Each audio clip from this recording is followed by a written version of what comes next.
Welcome to Learning Bites, short, sharp bites of information you can apply immediately. Oftentimes we get asked the question, what you teach is great, but how do we actually apply it? And so what we're going to be looking at is a little bit of the how in this next series. And what I've gone and called it as an overarching thing is overcoming. And one of the key reasons I chose that was one of the questions we received was, how do I get over all the things that stop me from being all I can be, from succeeding and reaching the potential I can reach?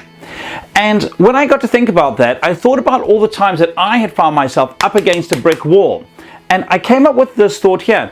I looked back and thought, what was it that helped me to overcome and to grow past that point? And there are three key steps. The first thing is to be aware. Self-awareness is the first step in emotional intelligence. So you want to be aware of what's happening to you. Do you feel sad? Do you feel scared? Do you feel unconfident? Do you feel nervous? What is the feeling that you've got? Then what you need to do is to analyze, why am I feeling that? Now, it could be a whole range of things. Maybe you're going to go see the CEO of a major company and you're super nervous because they're the CEO. It's like, they're this big and important person. Maybe you're feeling terrified because you've been asked to speak in public and you just hate speaking in public. Maybe you are feeling really, really nervous because you're about to ask a girl out on a date. And it's like, all the nerves are going.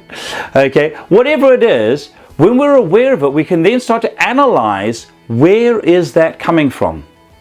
Maybe when you're going to go see the CEO, you begin to go, I feel intimidated when I'm with people who have a title.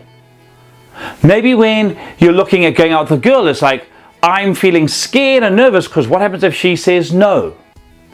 And as you start to look at these things and start to break them down and start to be honest with yourself, it will help you to uncover where the nerves are coming from.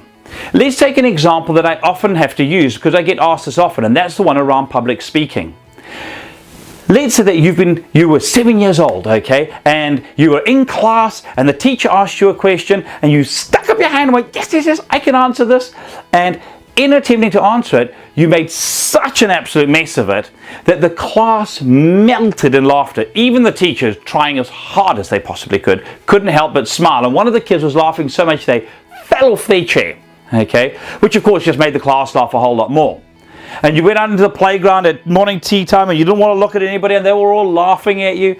And what ended up happening is that this little 7-year-old that you were said this to yourself: I will never, ever be embarrassed in public again. I will never speak in public again. Fast forward 30 years, you're now 37 years old, and someone comes up to you and says, oh, look, would you mind giving a couple of words at this function? And you suddenly feel this grip of terror and you're going, And when you stop to analyze it, what you realize is that the terrified 7-year-old inside of your head that doesn't want to speak. And when you realize that, you can go to that next step, which is overcoming. And the overcoming bit comes down to things like telling yourself the truth. I am no longer 7. This is not a classroom environment. Okay? What about with the other things? You're going to go see the big boss. Here's a truth for yourself. Okay? The truth quite simply is this, that he is also a person. I remember once a teacher telling me that even the Queen picks her nose. And we're laughing a little bit about that. She's like, oh, how can you say that about the Queen? But she's just a person. What about the girl? Failure is not fatal. We've talked about this beforehand. So, when you start to look at things that are happening to you, the 3 steps, be aware of it. Okay? Realize what's happening, then analyze why it's happening, and then look for the strategies that you need to overcome that, and really work on the overcoming section. Here's to your success.